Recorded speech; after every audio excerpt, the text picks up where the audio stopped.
band. It was all about just, you're in a band and you write songs to have fun. And the minute you sign a record deal, it seems like all the fun is stripped away. You start like analyzing music in a different way. You don't listen to it for the enjoyment of listening to it. You don't play it for the enjoyment of playing it. You know, like they'll call you up and say, hey, you know, did you hear this new record? Maybe you should write something like this. Well, we're not that fucking band. This is who we are. This is what we're going to be. And if you don't like it, fuck yourself.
Always want to be like the band, you know, especially in your hometown that makes it, and like, you know, put your stamp on Cleveland where people will remember you and whatnot, you know. Like when I was younger, like 15 and 16 and stuff like that, me and Andals were in like another band called Sanctum back then, and like Mark and Jim were in a band Skip Line, Matt was in a band Ascension with our former guitarist Hagar. We were all like buddy bands back there and playing, and like the hardcore scene was big back there, and like the metal scene was bigger too. There was so many more metalheads than there are today, I think.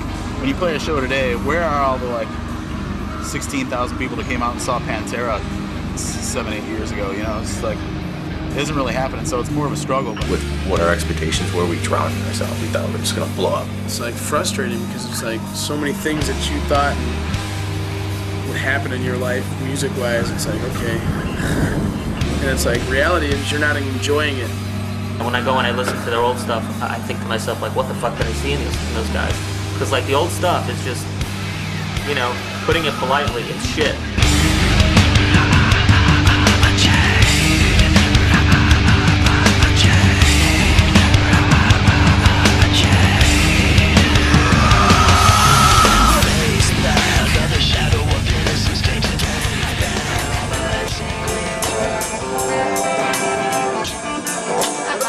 What if my stage presence is like that? I'd be like, I can play the riff. There's a band like that. Who does that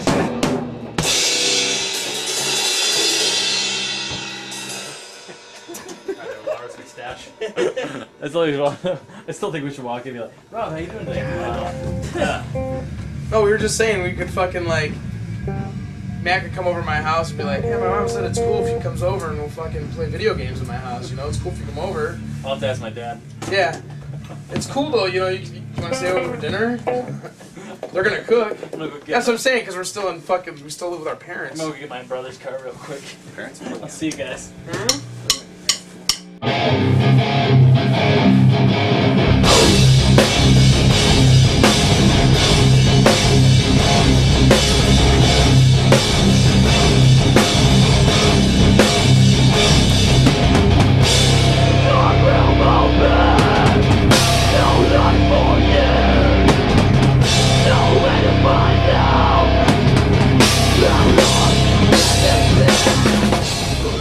months we've just pretty much focused on writing, practicing non-stop, getting everything ready, polished and repolished for the studio. The past year and a half of all the things that happened to us as a band, and basically the Impossibility of Reason is our fuck you to a lot of people.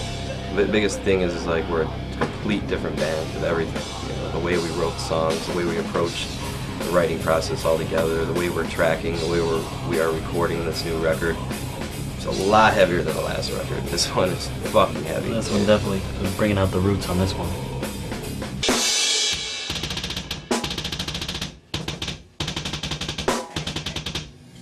Can you go, dig it in, dig it in, dig it in, dig it in, dig it in, dig it in, dig it in, dig it in. That part? Like, for like 2 of them somewhere.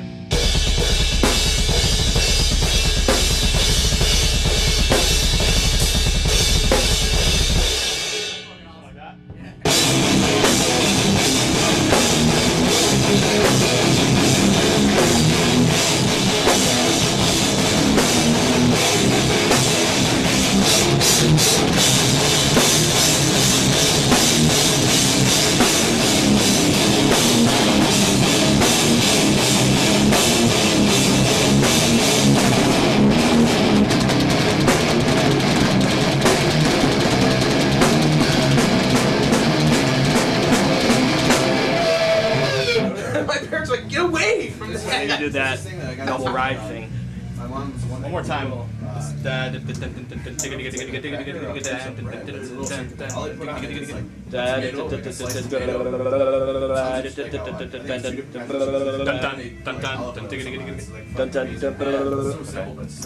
shit's good. You ever have the bacon covered water chestnuts?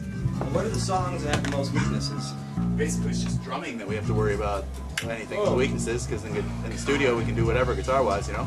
I don't know, I know, what do you feel like you need to work on?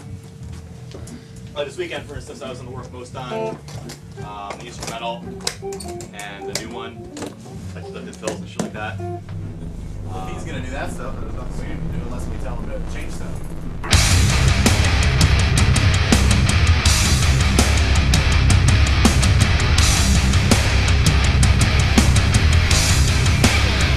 Oh, okay. I want to be more Christian-like and not say the F word, according to Rob. Fuck Rob.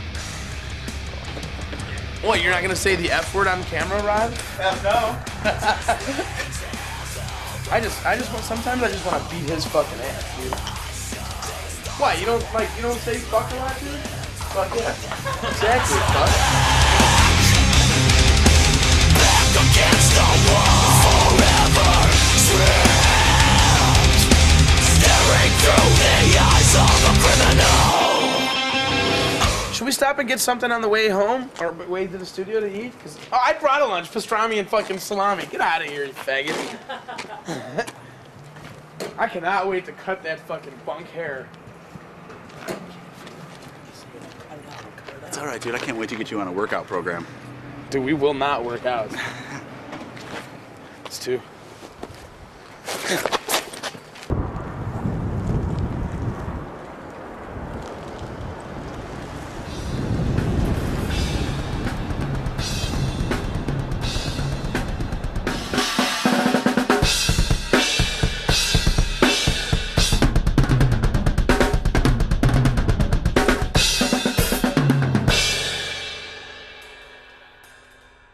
We're in the pre-production process right now, and actually this is about 2 days before I start tracking.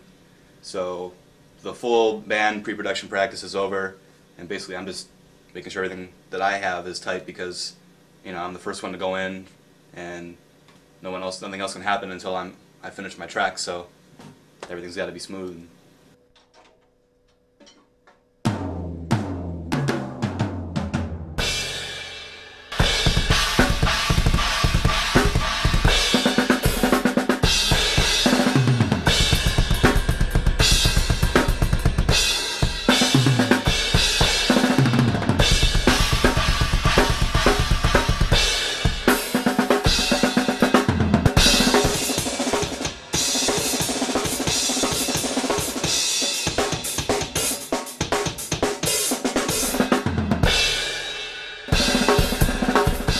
Yeah, I would say I'm in the moment when I'm playing. Definitely, I'm not really thinking about anything else. If you think about something else, then you make a mistake. So all you're doing is just just playing and making noise basically, and just thinking, don't fuck up, don't fuck up, don't fuck up. That's the one thing I'm thinking about actually is don't fuck up, don't fuck up.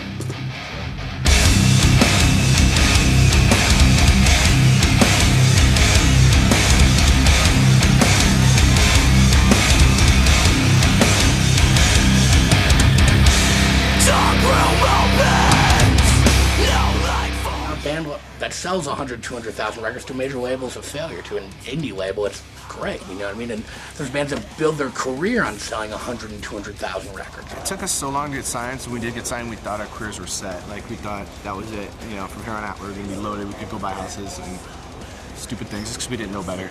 And then slowly realized we're just dumbasses and didn't have a clue. All that money basically did was get us started and got our first record out.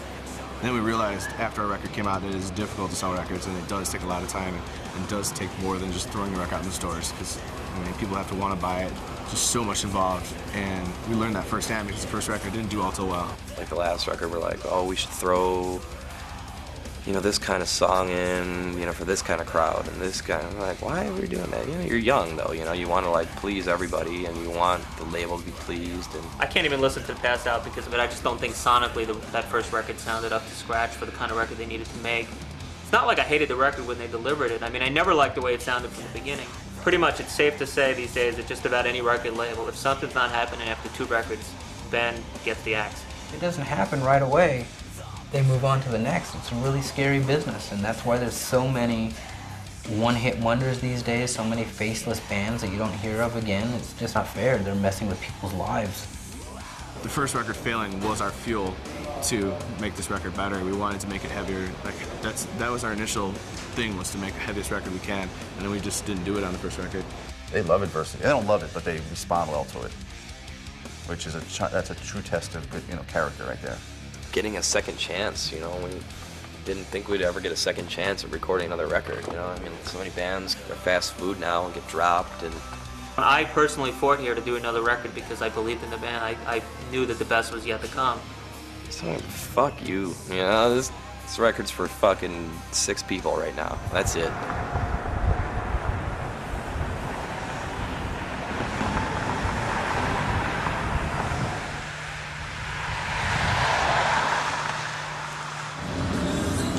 We're going to the Spider Studios where we're about to record the Impossibility of Reason. It's a little garage. We've been recording there for years, and a lot of bands have recorded there, and we're going to be the first to do our, a major label album there. What a lovely day to start off the studio. You guys are slim, fast, and Vicodin. Here we are at the Spider Studios. It's in the hometown where we grew up in Strongsville. No big fancy shit going on here. We're in a fucking garage. We figured this time around, last time we were in a big fancy studio and all that stuff, it's like, we don't need that. We're a metal band. We're gonna stay a metal band, and we want to do this record ourselves and do it the right way. I think that's the most important thing. We're working with Ben Schigel, who, the majority of us have been recording with him since we were 15 years old, just jamming in bands and stuff like that. And we have a really good working experience with him, and he knows what we're all about. Will you do some windmills for me real quick, Handles? You're supposed to be in studio mode, not Fritz mode. Handles, we're friends. Handles, you're in our band. Handles isn't friends with us. Handles is in permanent Fritz mode. Handles, you're in our band. Whether you like it or not. Yeah! If you click it, it's a wall. Your hair's looking good though. You should fucking record with your play hair guitar. down. What a main! Handles gonna fucking fuck it up. Handles always fucks it up. We're hoping to get rid of it one day, for sure. You like, Handles, get pumped up, you're gonna fucking record, a fucking brand new album. So, he doesn't care about anything. I just wanna let you know, man, you're a fucking cool dude. What? He's looking at me so lost. You ready, Fritz?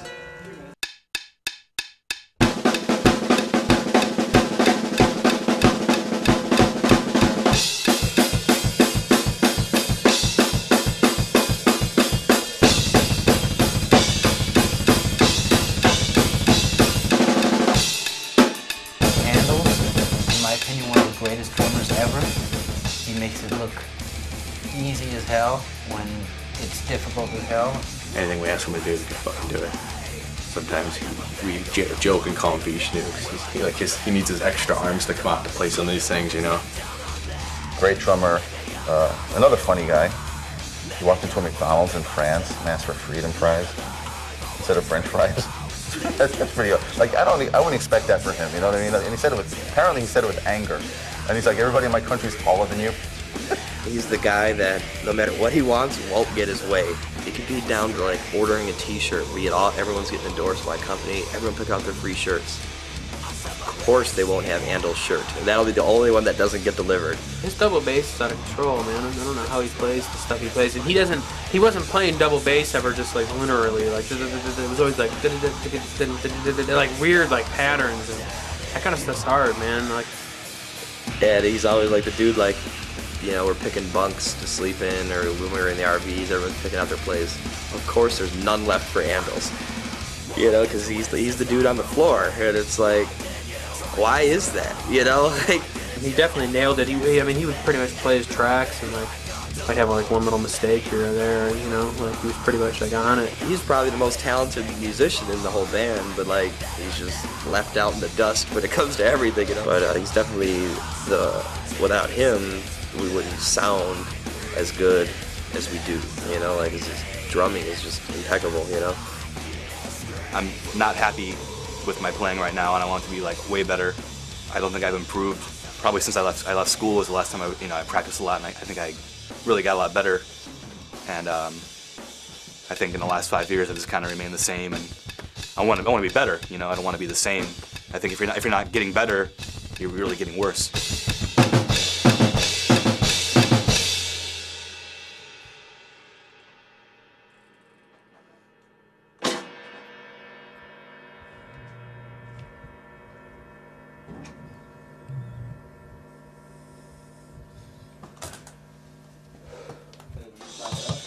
Hey, Andel, can you put a fill in there, like a crazy fill? Where?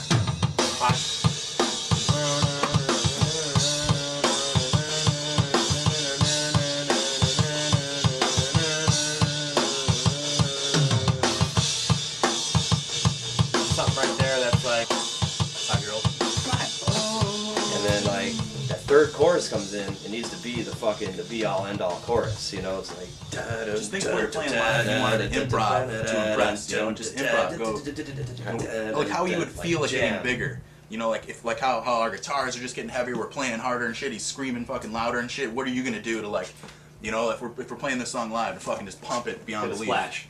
Hit a splash. Hit 2 splashes. Like that dude in the Allman Brothers.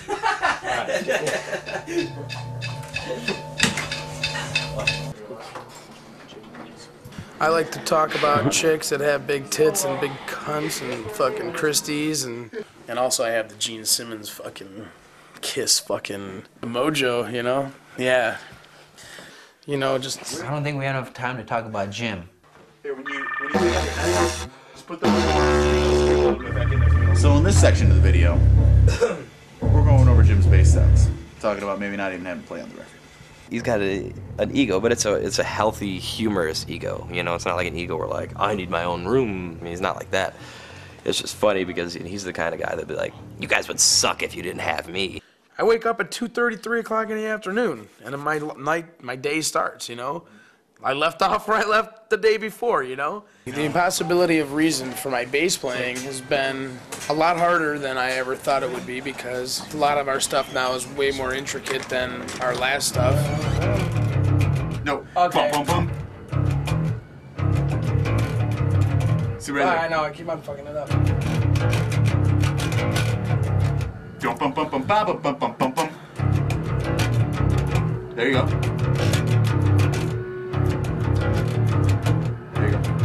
Well, when I'm playing bass, it's like, usually I'm under the scrutiny of Mark and Rob, because they're perfectionists with their guitar playing. Oh, sloppy. No, it's not.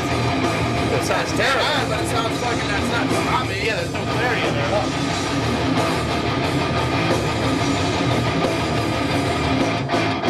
It sounds like that mess because all you're hearing is just crap. That's why I don't like inviting him in here. You know what I'm saying? Fuck, man. I mean, Jim still fucking sucks, but... Bro, you just ruined the whole fucking, like, mood, you fucker. No, but see, no, he doesn't suck, though. Like, he, like, has a great energy, though, he brings to his... He definitely plays with a lot of energy, you know what I'm saying? It comes through in his playing, you know what I'm saying? He might not always hit all the notes perfectly or whatever, but, I mean, he gives a fuck, you know what I'm saying? He still has the attitude when he plays, which is huge. I don't write the music, you know. I'm not the one that's creating this, you know. I'm just a part of it, you know, the creating vibe. Doing what I do, you know. I've been doing it for so long that it's just like second nature to me. To break it down real simply, just make everybody happy, except for my band. I like to make them miserable with me.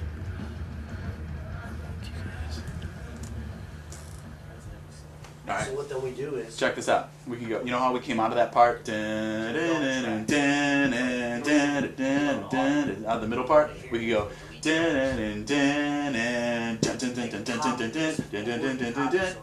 that. Throwing that other song. Maybe we can combine all three of those songs. The whole thing that might sound funky is the key to it. You know, verses.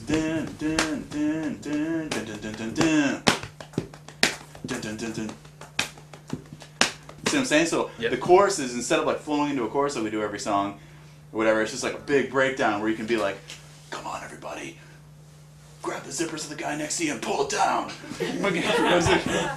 Start sucking.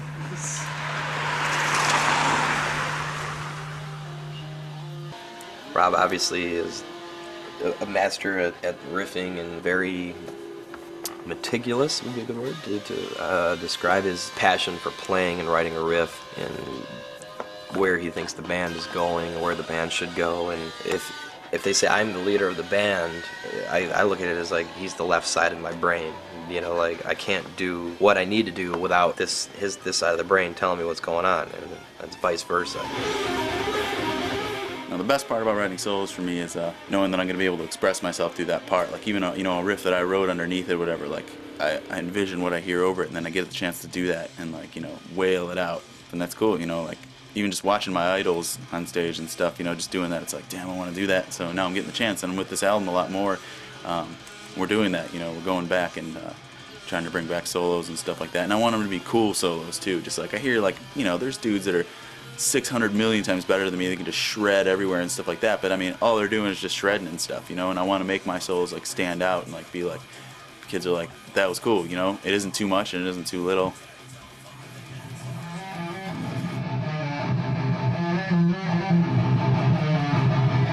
That's an awesome riff. Fuck yeah, listen to this cab now. We're really excited about the guitars on the Impossibility of Reason, especially because we feel that they're light years ahead of anything that we did on Pass Out of Existence. I'm stoked as fuck on this sound, man. This fucking guitar tone is sick. It took us 10 minutes to get, just sitting there, and we're like, this is the sound. Rob kind of takes control. He's always level-headed, and he always knows what's going on. He's also probably the most naive person in the band, and his lack of common knowledge is just overwhelming, and we always have a good time laughing at that. I think one of my favorite ones was he asked me once, he was totally being serious, like, do people that stutter when they type? Dude, you just wrote like a 7-minute masterpiece and you asked me this? So are we gonna do that then? Yeah. You want? It's not clean, bro. Let me try. Let me try. Give me it. Here, move. Just squat down. You're not gonna get it. It's not worth it. Okay, what is it? 7.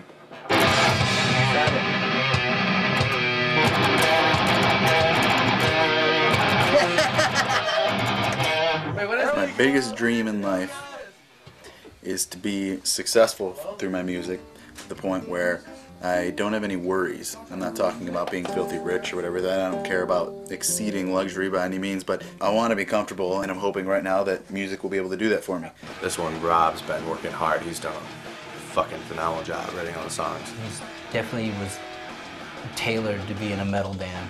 I mean, that guy, I can't picture him doing anything except being up there being this metal guitar god. Here we go. This is it right here. I don't think so. This is it right here. See, look, I bet him all this money he won't hit it. Roadrunner. Bro, this is right here. I love money.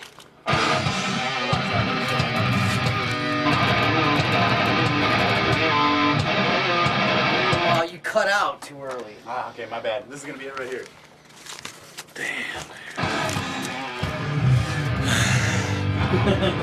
When Hagar left, I thought it was just the end of the world. I'm like, oh my God, what are they gonna do? And Jason Hagar was actually a friend of mine. We grew up together. We played in bands together. He played bass in a band of mine called Ascension, and we were in that band for years together. Me and my genius plans, I decided to get married. I called everybody up. I'm like, hey, what are you doing tonight? They're like, nothing. I'm like, good, come over. They're like, why? I'm like, I got married. They're like, what? A few days later, you know, my wife is just like, she's not feeling good. Sure enough, we find out she's pregnant. And I was just like, oh, fuck. You know, and it's like, you know, I couldn't have been happier, but at the same time, I was like, what the fuck am I gonna do, you know? I didn't want to, like, miss the birth of my son. I wanted to be there as much as possible, so that's when I decided, you know,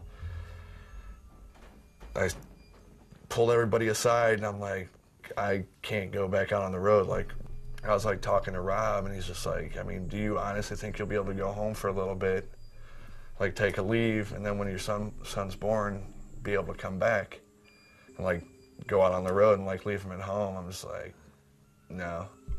Like, I was talking to Matt, and I'm like, dude, do you want to do this? I'm like, for good. So I thought it over. I was like, damn, that'd be great. So they're like, well, we need an answer ASAP. And then I'm like, okay, well, you know, I'll have your answer, you know. It's like, and I know he wanted, you know, what I had just as bad as me. And I knew he would come into it, like, respecting what I'd started, everything that I put into it. You know, he wouldn't want to be one of these dudes that comes in and be like, fuck it, fuck that guy, I'm here now. I don't know, I was just ecstatic. I'm like, yeah, you know, this is what I really want to do. It's more towards my style of music, and I already know the dudes, and it was just perfect. As much as I hate to say it, you know, it's like, I think Matt is a way better match for that band than I was. you know, it was just like a seamless thing. He was already part of the whole Chimaira family, and Matt just seemed to like join right in, and they didn't miss a step, and I think that was meant to be.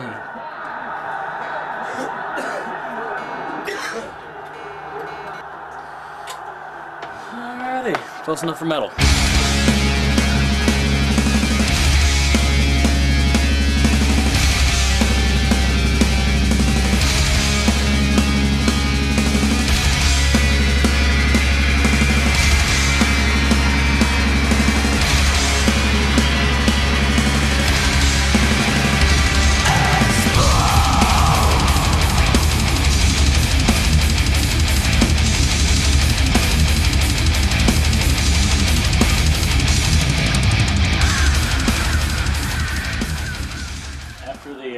I have to do these again. For which one? On the third course? Not that, the one I just did, but to the end part. Not the one you just did, but the end. Yeah. I love the recording process, but it's almost like you want to get it done and get that record out. So it's the last song I was tracking. Dehumanizing is one of my favorite songs on the album because I wrote most of it. Because I don't care how many takes it, takes. I just love playing it. So it was one of those songs where I'm just like, yeah, let's do it. And I love writing. I love writing brutal, like heavy. I like hooks, I like stuff where I can just be like, fuck, I want to kill people. I don't really care about the numbers or the money. I just want to be comfortable, and jam. It's all about music in the long run, and people don't realize that. They get caught up in all the fucking bullshit.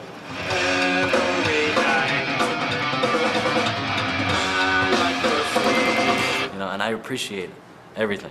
That's why I can never, I get pissed off at myself if I ever get pissed or depressed. Like, how can you? You're gonna use the same path for all the ones? Yeah, that's like the new thing. This right here seems like a back to me. Chris honestly designs almost every damn t-shirt. That's one of his major contributions besides the keyboards and the sampling.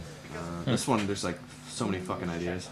That's cool. Like, it doesn't have to be Chimaira, Cleveland, Ohio. Like, I have it without these, without the star. I have just the skull, so I mean, you could piece it together. The comma kind of makes it bounce. Our name, and then maybe the name of the record, and that's it. That's the shirt you like the most. You guys. I'm dead fucking serious about this. I know, I'm just waiting for you to say something. We're not fucking using pentagrams or 666s in anything. One, because my fucking name is represented with Chimaira, and I don't want any of that shit on our stuff. And it's like, that's totally, we could totally find something new. I mean, every band fucking does that. Let's use fucking like, let's use crosses and symbols of God. Lambs and doves. You know, as far as musical, I'm not the main contribution. I'm more of like, I just add another layer to it.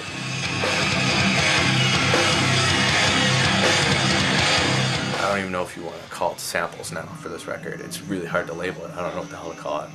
Because it's not, you could say it's electronics, but once you think electronics, you think techie, like fucking laser beams shooting out of the walls and shit. Like, I don't know, man. Add something else to it that's just not so basic that everyone else has. And a lot of bands like to add effects in the studio, and they can't do them live. And some people were like, where the hell is that sound? You know, I'll do that, you know, of course. That's my whole role. Working with Ben, he basically got me in the right mindset to do it. Like, I didn't really understand what kind of sounds to try to put over it. These past few weeks just came together. Like, I've been just like non-stop, like easily coming up with stuff, and it fit perfectly. Or like before, I was like putting like these weird like mechanical sounds, and it would just clash with the riffs. And now I understand, you know. Without him doing what he does, we're just your average metal band. I really liked the song Pictures in the Gold Room on this record, because the records are basically based off The Shining, the one scene in the movie. So I basically wanted to make it sound like The Shining.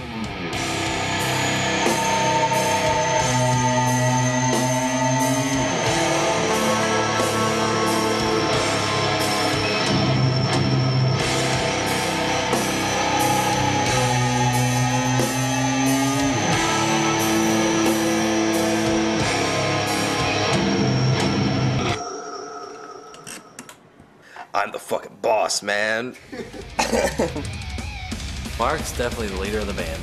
He is definitely the driving force behind the band, not only musically, but business-wise. We all call him the leader and the boss just to fuck with him. The guy's got an incredible drive. He's really like no artist on the label. Like, he's really earned our respect for being a self-starter, a go-getter, someone who's reliable, who's realistic. I mean, he's just got his shit together, like, more so than probably any artist I work with.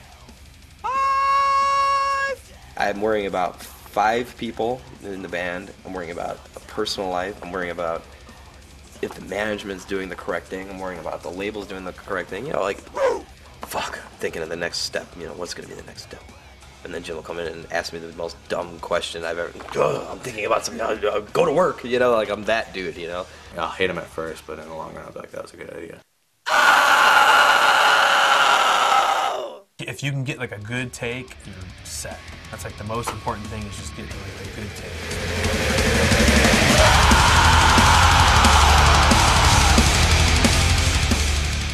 As good as a producer may be, I don't feel comfortable with whoever they are singing in front of them. I feel the most confident singing with Ben. He's going to get that performance out of me. If we go and record a record with Bob Rock, I'm having Ben produce the vocals. You know, that's just it.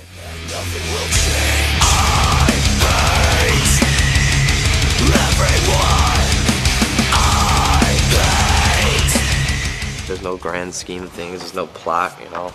I'm happy. I've been happy for 10 years, you know, like, I guess the goal would be to stay that way.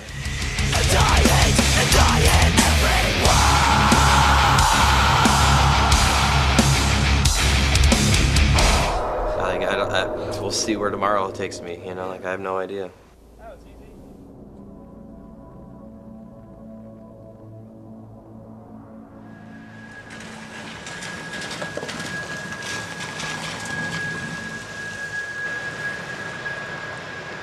I hate thinking about this shit because it fucking sucks, and it's like it's ruining my whole fucking like listening to the CD because you're fucking. I didn't even want to talk to you about this shit right now. I just wanted to go listen to the CD in my car without like hearing any of this kind of shit.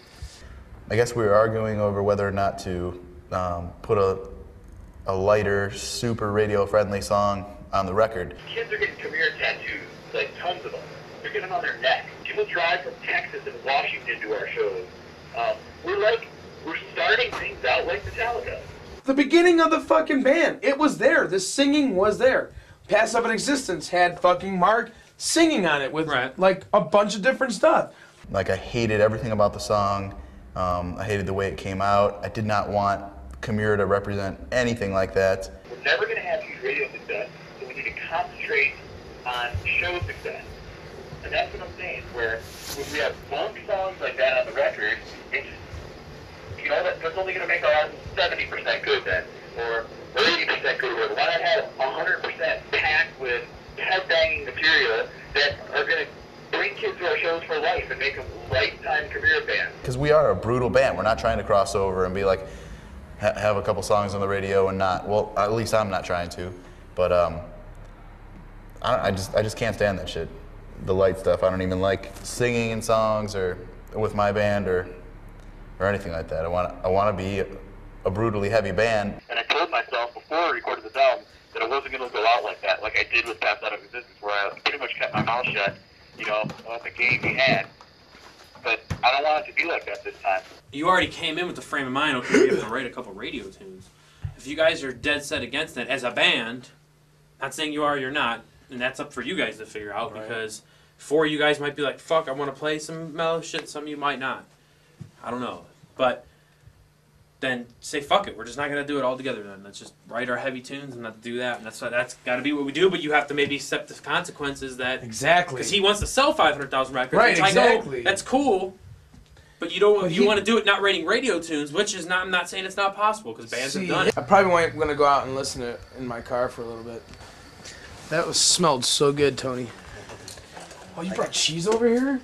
Oh, I got this cheese I stashed, man. Pecorino Romano, man. Dude, let me just get a fucking spoonful of that shit right now.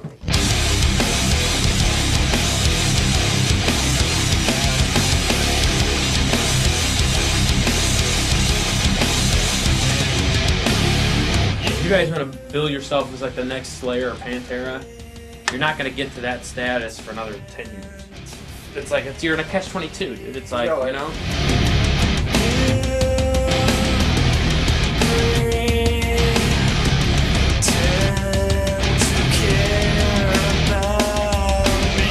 We had a lot of things fucking hyped up for our last record. Okay, let's take this fucking record, just make it huge and fucking classic. Yeah. It didn't happen that way, okay? I was humbled a lot to that. This is my time to rise. Never again will I fall for your lies. This is my time to gain. Nothing else will stay the same. This is my There's a million things I'm totally unhappy with, like, especially vocally. There's just like so much pussy stuff on there where it's just so like gay harmonies and stuff like that. It's like, I'm telling you, man, we're gonna fail. It's gonna be Pass Out of Existence too. You know what? I don't care because I like to perform on stage and I like to be up there in front of people and doing my thing. I couldn't be happier that it didn't show up, and I'm glad that I won the fight. I know what it is. I know exactly what it is. I need to somehow get a hold of Rob. Fuck. It's because he doesn't have long hair. His hair, for that solo, he's afraid that, like, if this song would ever take off and do the potential of making a radio hit out of us or a radio band, his hair's not long enough now to hit that fucking note. The hair comes down, you know what I mean? It's like, that's what he's fucking missing. It's the fucking hair, dude. I'm telling you, he has no idea, like, how much he's fucking missing without having that hair. God, dude, I figured, see, if they would listen to me more... I think this record is definitely going to push everything to the next limit. I think that our fans are going to be in awe about it as far as how we've just elevated everything. I foresee it doing a lot better just because I think that a lot of people realize that this record is a lot more real and raw as opposed to a polished, overproduced sound. If we flop on this record, obviously it ain't gonna work. So this record has to do a lot better than Pass Out of Existence did in sales. And the only way you can sell records is to make sure that the music is great and that you play everywhere and anywhere.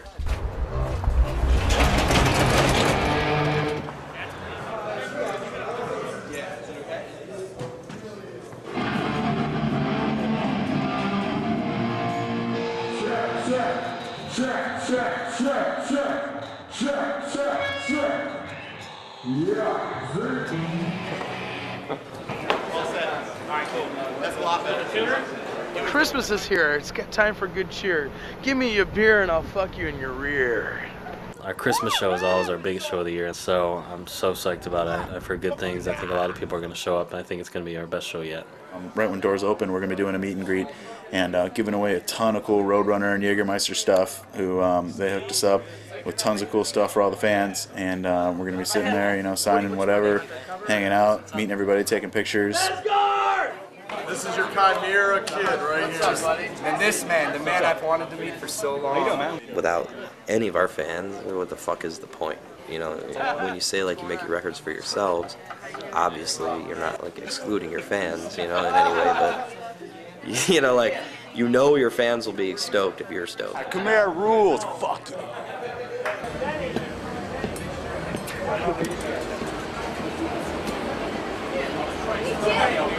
Don't want to cramp up, dude. So hey, listen. It doesn't matter. You go out first, Matt. Yeah. Well, no, Andros goes out first. You know what?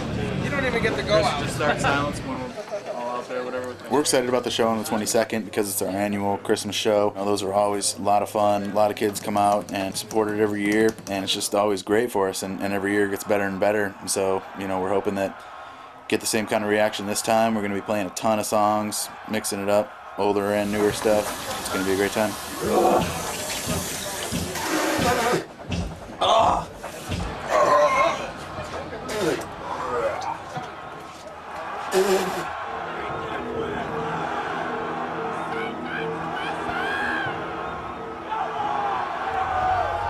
You guys sure you're alright? I can't even fucking hear you guys, man.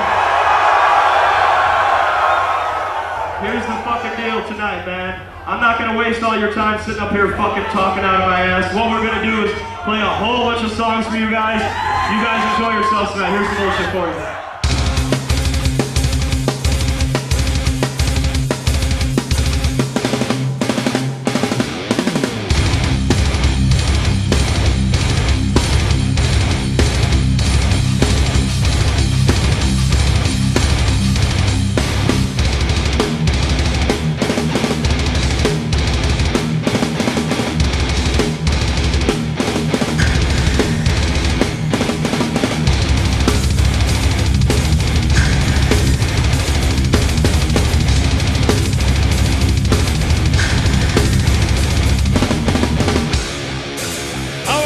Doing over here? You guys all right?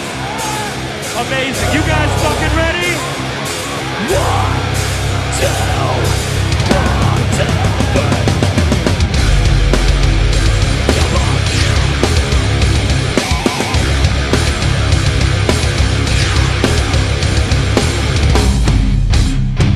Stay up, wait till this time. Are you coming back?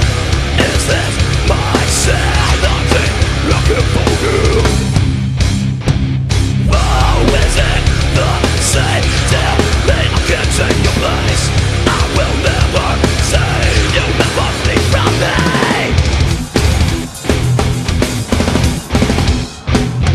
Silver, silver, silver, silver.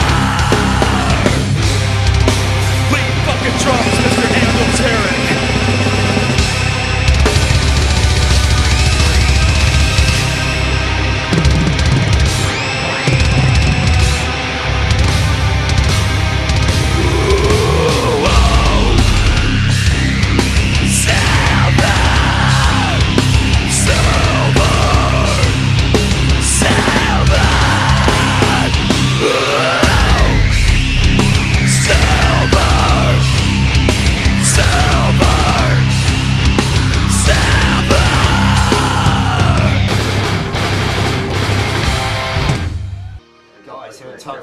I've got something a bit special because sitting right next to me is...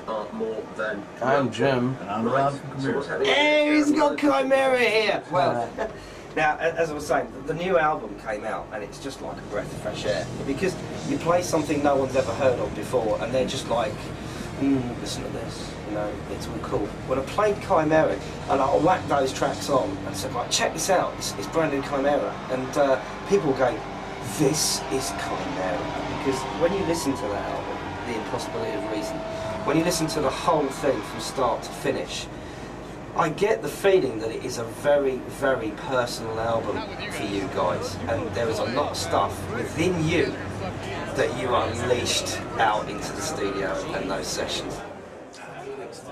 That sucks. I think we did great. Even Jamie was like, you guys fucking ripped it. If we want, we could either do this set list that we did tonight, or we replace Eyes with Overlooked because it's more of a brutal song. I don't know. You know, I was thinking, because there's nothing about the exact Eyes same thing without the fucking light show. There's nothing about it. Except for the ending, yeah. Except for the ending and doing the fist pumping. I can do the fist pumping in Overlooked. I can get circle pits going. I can get the barricades, the headbang. We can switch them. That's fine. Let's do Overlooked instead of Eyes. I thought Jenny did great from what I noticed. Well, if we do have enough time, we can. If we have enough time, we can still do Eyes. Right after Eyes, Mark's like 5 minutes, and I'm like, really? And he's like 8 minutes. Well, you told me 8. I say 5 because if I say 8 to you on stage, I'm thinking your mentality is going to be, oh, that's 5 songs left. So I'm like, I better pull a fast one here.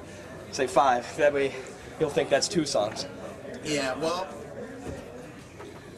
right now I'm down with switching Overlooked and Eyes, but we'll sleep on it and talk about it tomorrow. Yeah. I just think we can do more with that crowd. That crowd is hungry just to pit.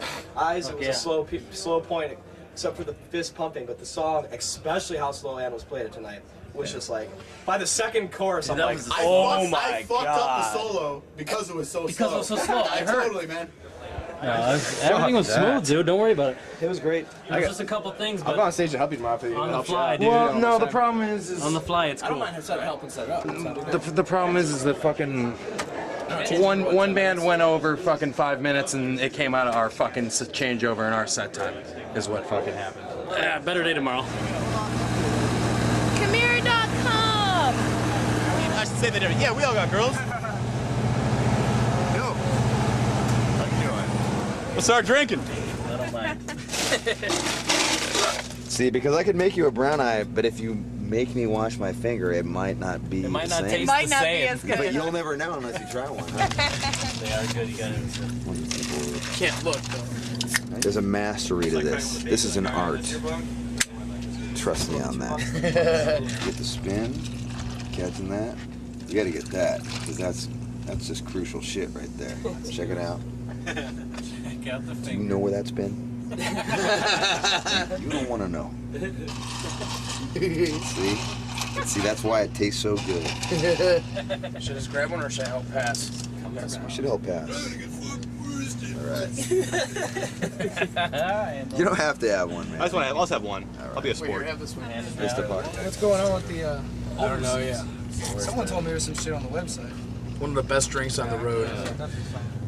I'm an enemy, but of a different type. I'm not black, Alpine chocolate white. Guaranteed to strike on the hypocritical. But that shit makes me so goddamn irritable, beat your ass pussy. So fucking critical like Moses, the God-given miracle. Jim, what do you have? I have a dick that's fucking nice. The chicks like. Look at the size. That's not even Look hard. at the size. Am I supposed to be impressed? Yeah. Oh my god, it smells like a fish factory. I got this burning sensation when I pee, but that's nothing, dude. Actually, the fucking bumps after the 80s, that shit was common. The bumps are so much on my dick that like when I pee, it comes out in double streams. Because there's one right over the fucking hole. Should I Purell my dick? What next? This is what I do every show. I sit there and stare into my bunk, and I have things in order, like prioritized, but like the bunk's always a mess, and I'm always like, God, what next? Maybe pants. I'm gonna fuck that chick now. Do her friend. Her friend has red hair, dude. Please.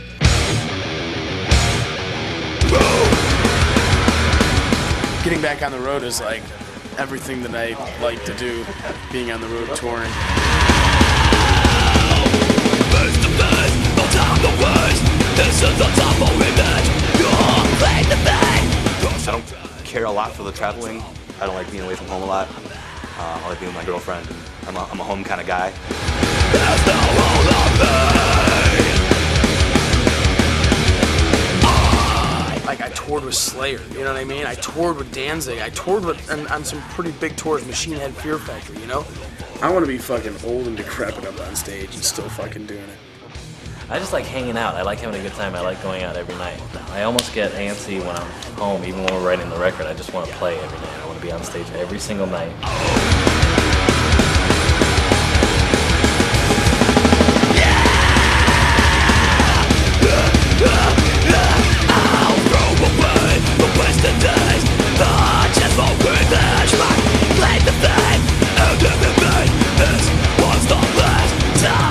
I love being in a different city every day.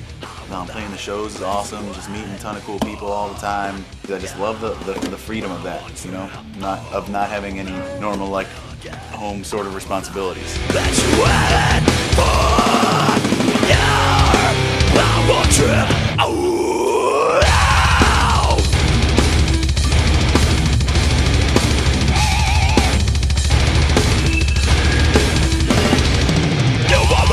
Basically just a lot of like routine to it, you know, all throughout that tour was like, oh great, I have to go to Europe after this. Back to the grind of this again, you know, like great. We put on, you know, we put everything that we have in from our soul and body into a show.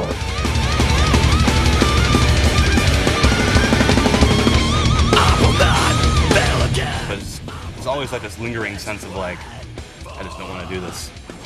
I just wasn't having fun, and I really, you know, felt like my playing had gone to shit really in the last couple of years, and I was just not happy with my playing. I wasn't happy playing. I wasn't happy being on the road.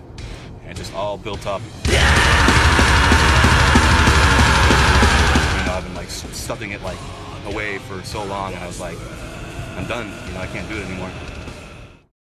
Mark saw it coming. You know, months ago, he said, dude, he's going to leave the band, I know it. And actually, and Rob once or twice had mentioned it to me, and I'm like, no, no, no. He's got so much to live for, and I don't know what's going on in his head. But as far as the band business and the way things were going, things were great. I'm like, he would never leave. He won't leave. Don't worry. No way. So what you're watching right now is Andel's daily routine. All he does is sit and wander around parking lots all day long and all night long. He's been out here since 1 in the afternoon. It's 8 o'clock at night now. Check him out. He's still out there.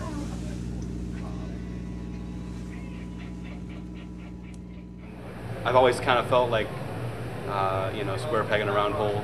It just wears you out. It's draining. It has nothing to do with any of the guys or the music or anything. It's just a matter of me not being happy with the lifestyle.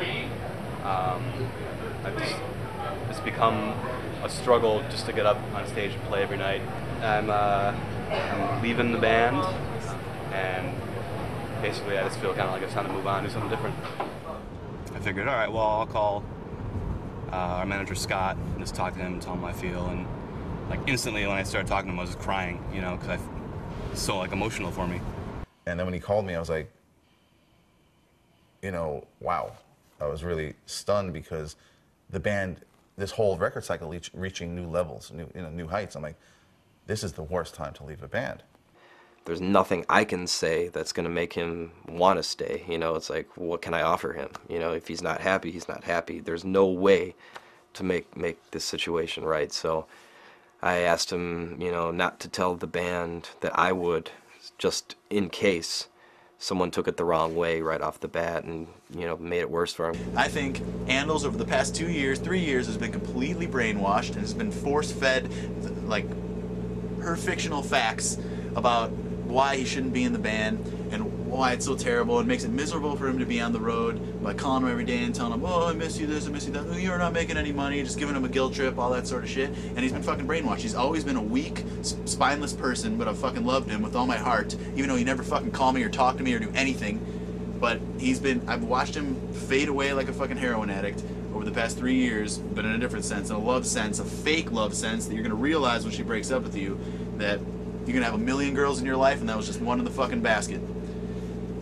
And now you're giving up fucking all this things that kids would fucking kill to be in your shoes for. You're giving it up for some broad that you're not gonna be with. There's Rob Arnold's fucking approach. Take it or leave it. I don't give a fuck what you think. You don't talk to me anyways. I don't care. Oh God, no, definitely not. No. It was just, you know, me. You know, it's all like how I felt, and You know, I got just way beyond burnt out of the whole situation. You know, it was nothing extraneous to that. It was all like, I don't want to do this anymore. Help. At first I felt betrayed, but then I realized he just wasn't happy, and you can't hold that against him. You know, his happiness is the most important thing, you know? He's a great guy. I fucking love Andles. He's just, you know, he's one of the fucking nicest guys in the world. Extremely smart. You know, it wasn't this. Now that I look at it after it happened, I was sad because I liked the guy, and like we would fucking talk and just, you know, talk about some crazy shit, you know, like about politics and stuff. And it was awesome, you know. We had some really good conversations about stuff, you know, and like got to absorb some of his knowledge, you know, and he got to absorb some of my knowledge. Fuck you, Andles. I'll kick your ass, dude, if you watch this.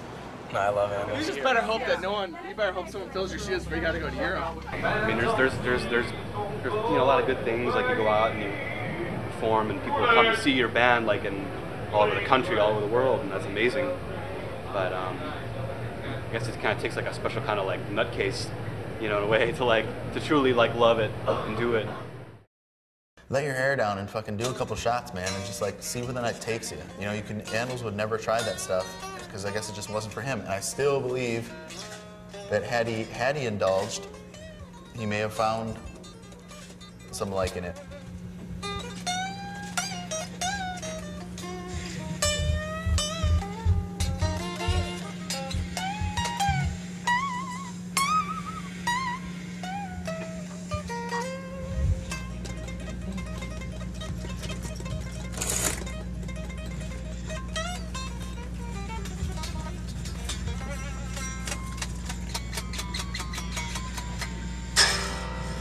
Shot of vodka?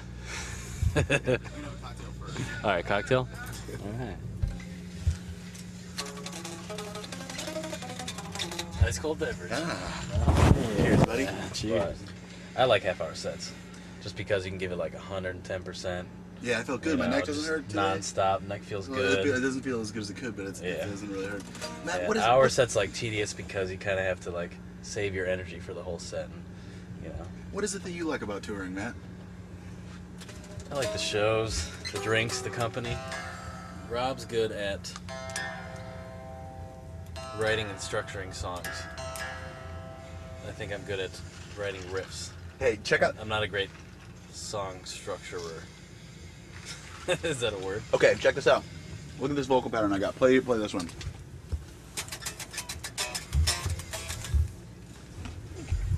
Oh, smell that. Are you gonna sing it? Yeah. I think this could be. All right, hold on. Don't play it yet. It might be. You might think it's like a gay line, but I don't think it'd be. I think it'd be something fucking catchy, and it's fucking like murderous. For a t-shirt. Oh man. Yeah. Oh, this would be a great t-shirt. Oh. Yeah. God awful. Something died in you. I don't know, man. I need to take a smash though. Yeah, you do. I can tell. You ready? Okay. You wanna play the drums too? Yeah. 1, 2, 3, 4.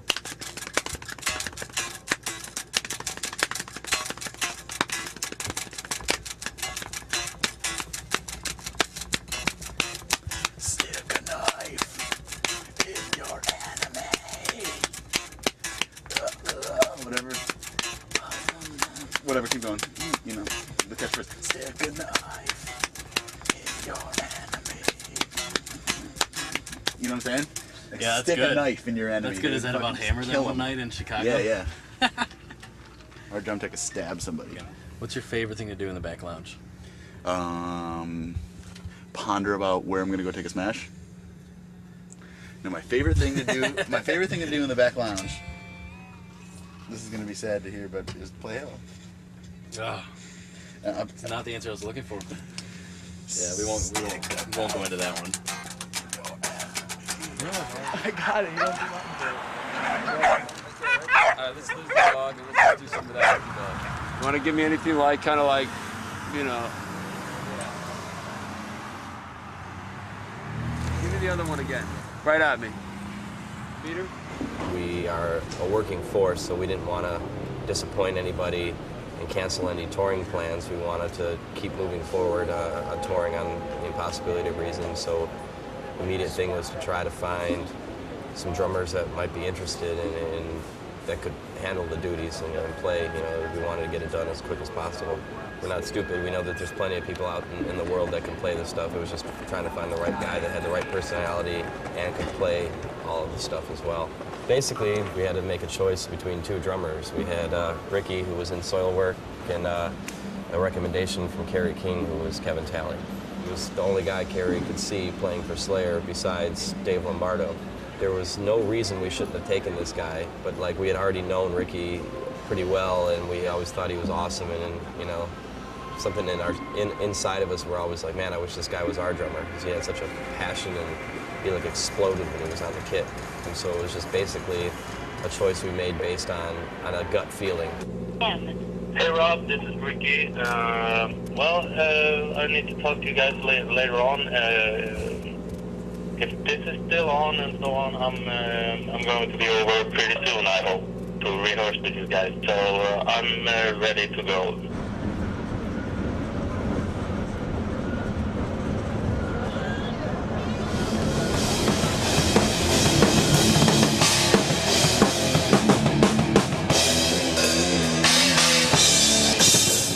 I've been spending time, like 10 years in a rehearsal space back home in Sweden. Maybe I played 20, 30 gigs in that time. These 6 days is the first time I tried to play the songs with real drums. We just gotta rehearse for this headline tour in Europe, and just work my ass off to get there and play the songs, as good as possible. The guys have been treating me really good. Really good. They try to help me out with everything. The last couple of months and to this point, where I'm right now, is kind of overwhelming because my life has just changed so much. Yeah, well, instead of just going out so we don't forget, first, that one was pretty fast. So tone that one down just a tiny bit.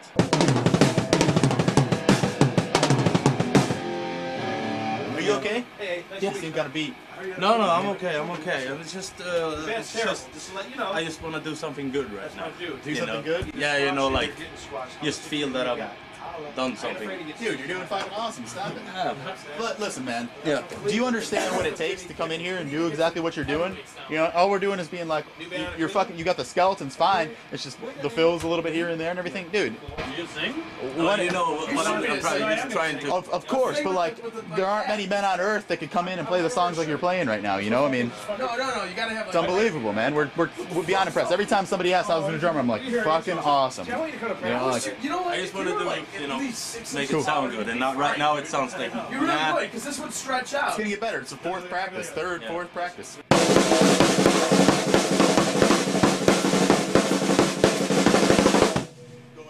Rob and Mark has done a lot of the drum parts and so on, and they want it to be in a certain way, which it's harder to learn, because when you just improvise all the time, what comes out.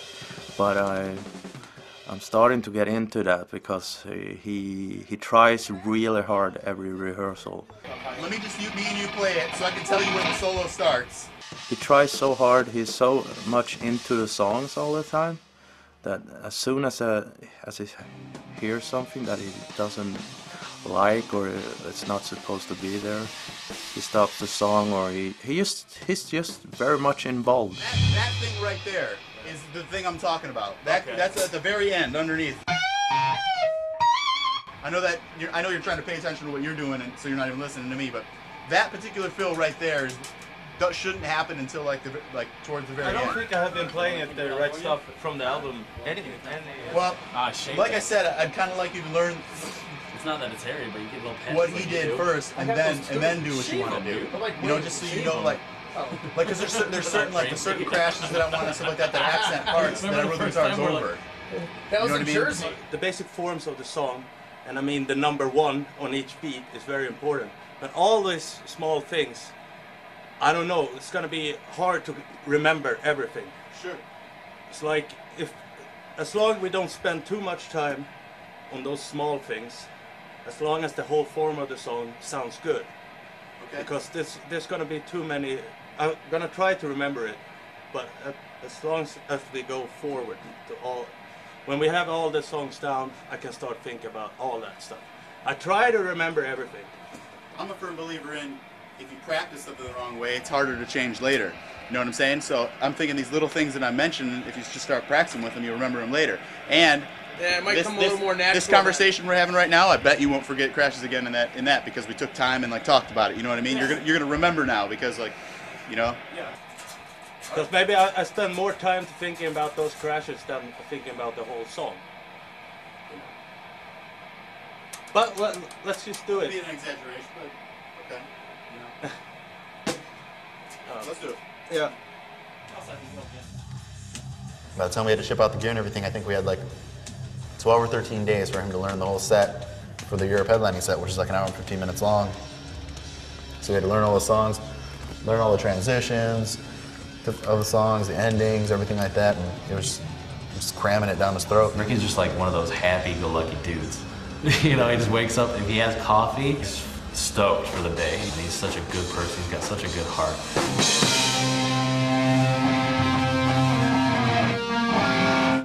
Yeah. Let's do it again? Yeah, let's try it again,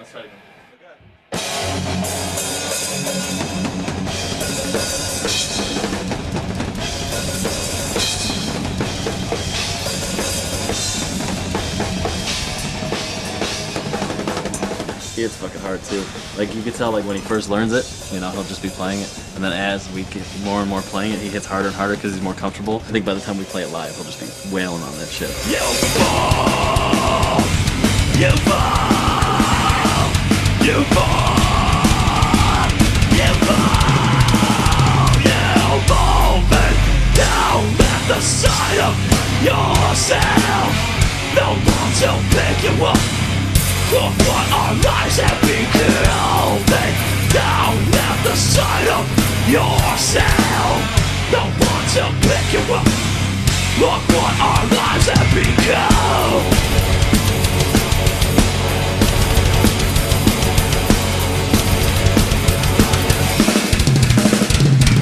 I steal from you as if it matters. No remorse of me, all the shit to come. Thought I knew the way, never followed you. From all time the truth doesn't matter you. So what if I had my thing? You should realize that I'm already dead. I fall, I fall, I fall, I fall. I fall back down at the side of myself. No one to pick me up. Look what our lives have become. Down at the side of myself. No one to pick me up. Look what our lives have become. Become. That's why hell is the impossibility of reason.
Black. Here, stop. Sit down, Ricky. I can't see you. Here, I'll come over. Sit down, Ricky. Absolutely. Sit there. There you go. Nice job, everyone. Yeah. Exit 10. That's what we gotta do every night. I did damage my spine though. Ready? Slayer called. Scott's on the phone. We're doing Slipknot. Oh, yes. What slot? We're doing second. Start the tour? That's awesome. Will you come down there? How much are we getting paid? $10 a night? Absolutely kill you. Hey, did we? Come on. Tom. Come on, Tom. I'm not doing it. Yes, you do. Yeah. Andals. Oh my God. Come on, Tom. Yeah. Do the fucking thing. Come over here. Oh, give me a beer. Come over here, Tom. I love our new drummer. Yeah. You don't? Nope. What do you want to know, Tom? I never drank. This is more Portuguese. No. Tom. I never drank absinthe before. I'm gonna eat, Todd. No. I'm gonna eat. What did you drink tonight, Ricky? Oh, that absinthe, that was weird. I'm weak. Or Dot. Dude, I'm weak. I had the worst gig ever. I had the worst fucking show ever. And everybody else is like, I'm still fucking partying. Ain't I? You like Jim? yes. It sounded kind of different though than tone that he got. I like a naked Jim. Jim. He gives us Hammer. Yes? Take a good look at Matt. Hey, did you hear that, Ricky? He wants to kiss you. Matt. How much jazz in the Matt He is looks like like the Eastern Bunny. Eastern buddy. Yeah. Easter or Easton? But like, I'd turn around and I'd try to tell you to slow down, but you just the fucking bullet train in your eyes. It's like, you know, just like everything. I'm like, I can't even get his attention. There's no way, because he's fucking feeling it. This is the tempo he wants to play. We're gonna have to do something about it, but he's feeling it. He's got fuel under the fire. I can't explain it. I can't explain it. I think you're doing a fucking awesome job, and whatever it takes, how much time it ever gets, we're getting closer. Good. I'm glad you're not gonna quit the band. So you know what's gonna happen now, right? For those of you guys that don't know, the press, they call me Metal Moses. And for those of you guys that don't know what Moses did, someone informed me a couple of days ago that he smoked weed. I didn't know that. But he parted the Red Sea. So tonight, Metal Moses is parting the heavy metal sea. Choose your side for the battle. I want you guys to get this fucking crowd split in half as far as fucking possible, my friends. Let me hear you guys over here. Now do you guys understand? Let me fucking hear you people. One more time. You guys stay there. Stay in your positions until I say so. You guys clear on that? Are you clear on that? Stay right the fuck there. All right. When this kicks in, I want you to put every fucking ounce of hatred in your fucking lives into this shit. Are you guys ready? 1, 2, 3, explode!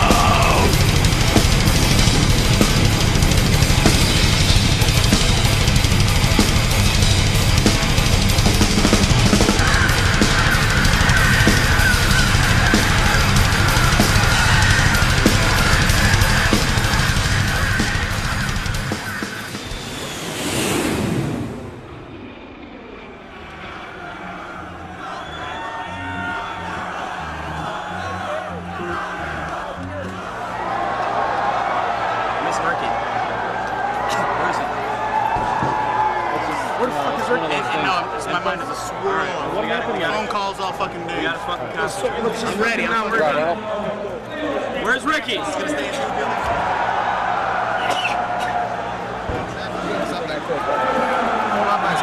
Grab him. He's right there. Grab him.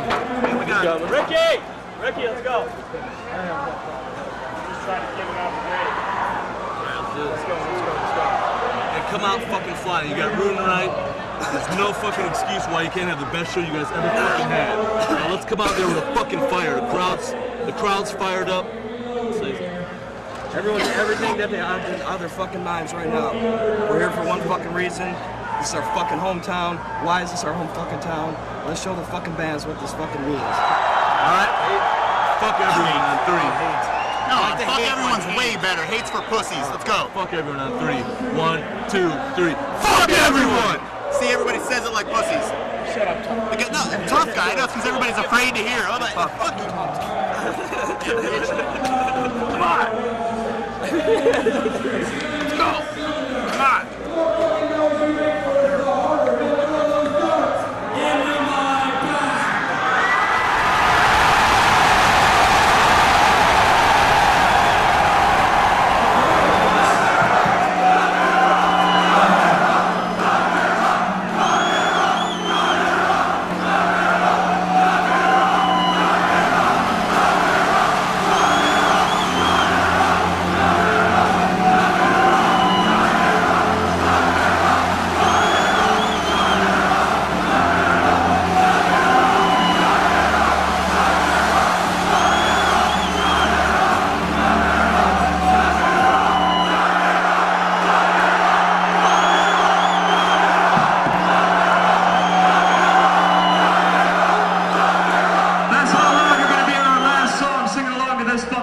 If you don't know the words yet, you're going to learn them really fast. The lyrics are simple. They are I hate. This is pure hatred.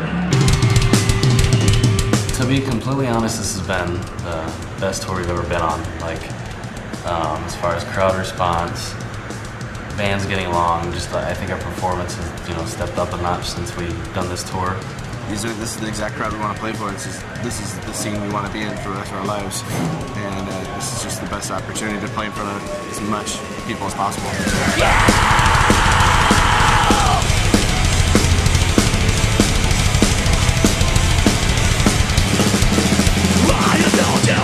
The tour's been awesome. I think that it's the best tour that we've ever done. I feel that we gained a lot of new fans. Made some really good friends. Just to see that many people go off is incredible.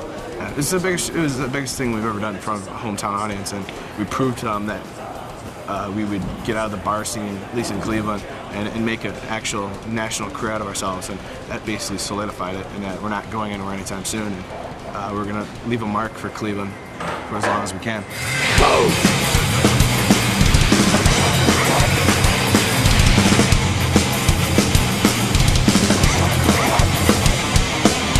You have to pick and choose your fights.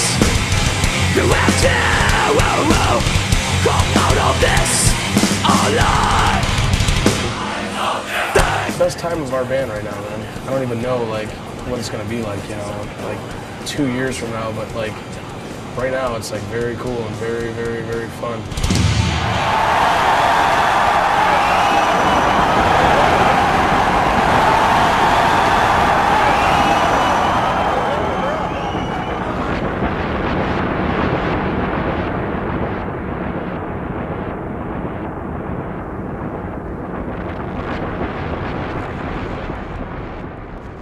Yeah, once again, there's been a wrench in the gears with Chimaira, and something or somebody always has to fuck something up. And when we try to get on a high, when we try to have things smooth sailing, there's always something to just push us back once again. So we have to work harder, spend more time on things, and delay our progress. We lost Andals, now it's here we got Ricky, and then now it's here we go again. It's just a never-ending story, never-ending story, confusion about Chimaira. There's always something, and now it's Ricky leaving, which is a huge disappointment for me for more reasons other than he was a great drummer. I don't care about that one bit. I hate that we got excited and just made a rash decision like, all right, we're gonna go with this guy Ricky because we know him. He's a great guy with solo work and stuff like that. He's an awesome drummer. We didn't do our homework. We didn't think about it. We didn't find out anything else about him. It just didn't work out. And that's because the rest of the guys in the band have grown up together in this band for a long time and know everything about each other and have assembled ourselves as a unit of what Chimaira is. We know each other's quirks. We know every idiosyncrasy. We know like what makes people happy. We have a hard time letting new people in. You know, me, Rob, Jim, Matt, and Chris, like, and even Andals when he was in the band, never really had like a temper or exploded about anything. You know, Ricky seemed to have some issues that were uncomfortable to him. Fucking assholes. That's the worst fucking crock of shit I ever heard in my whole life. What is it? Jag blir så förbannad! We didn't understand really how we were doing it, but like he would explode, and we didn't understand why. But he exploded to the point where it like completely scared the fuck out of us. You know, like what's wrong with this guy? You know, if this guy had a temper, or this guy, you know, may have not gotten our sarcasm.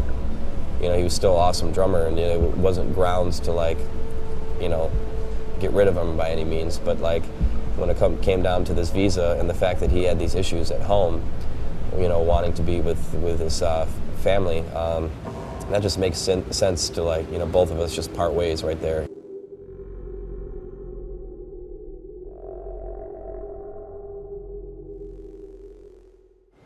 Immediately when we kind of came to the conclusion that Ricky was no longer going to be in the band, we remembered that recommendation that Kerry King gave us, which was Kevin Talley, and we remembered, you know, that man, this guy was cool. So we were eager to see if like he would still be interested in. These guys are like, we want to make music our lives, and I'm just like, well, that's perfect, because I'm an extremely selfish person. I mean, I don't care about anything or anybody but myself, and all I want to do is play drums and never do anything else. I'm stoked about Kevin because he is a dude that, like, with ambition and motivation, he starts bands. I always tell everybody, I'm like, hit your drums like your ex-girlfriend. Beat the fuck out of them. I'm just looking forward to the future of Chimaira. I have no doubts, no hesitation whatsoever that we can sit down and write the album that I think we need to write, and I want to write, and everything with Kevin. You know, is Kevin the future of Chimaira? I have no idea. You know, I mean, last time we said someone was in the band, it almost was like we're counting our chickens before they hatch. So I think, you know, basically we're going to do these tours, and I have no fucking idea if we're even going to be a band after that. When it comes down to it, it's all about having a good time and enjoying your life. Just having a good time and enjoying, looking back and saying, I enjoyed what I did and I respect myself. Chimaira are the Pantera Slayer of their time. Down the line, this band's going to be, I think, a historical metal band. I think they're going to be considered groundbreaking, and I think they're just in the early stages right now of who they are. And I think they've got a lot of growing and a lot of evolving to do. My dreams are coming true, and it's like I'm in that stage right now where it's like, okay, are we gonna be legends, or are we just gonna be that band, you know? If they can just step up like they did from Pass Out to Impossibility, there's gonna be no stopping. They're gonna be like, you know, the next Slayer, as Kerry King says. If I were to die tomorrow, there isn't anything that I have not fulfilled. I think this next record they do is gonna do like what Rain and Blood did for Slayer. I think it's just a matter of time before everyone else sees it. They're hardworking middle-class kids from Cleveland who don't expect things handed to them. They really fucking work for it harder than most. Nothing's gonna stop them. Nothing.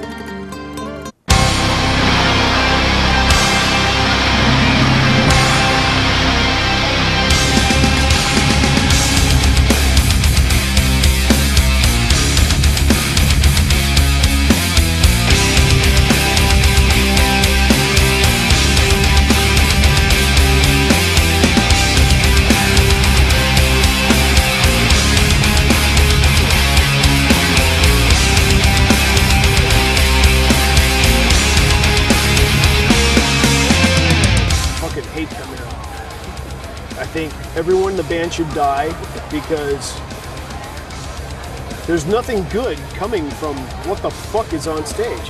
Why are you wasting my goddamn time? All right, action. Hey, welcome to the first Welcome to the first installment of Fuck. You got it, man? Hold it. Cut. Suck my fucking sack. You should be shot in the fucking head, bitch. You suck. What? Action.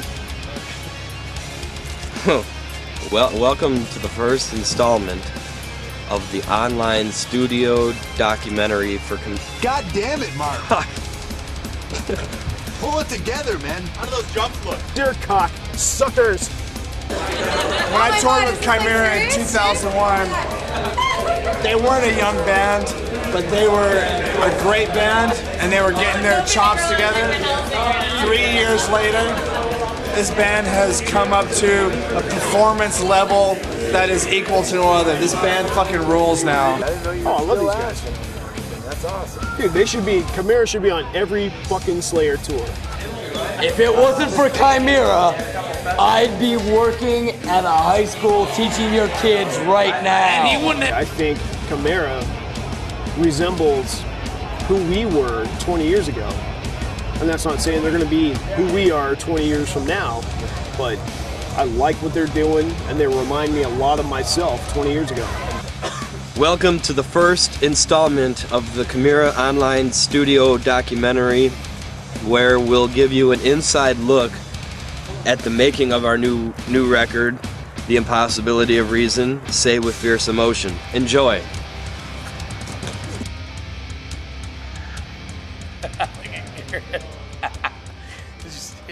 If that goes on the DVD, I'm stabbing you.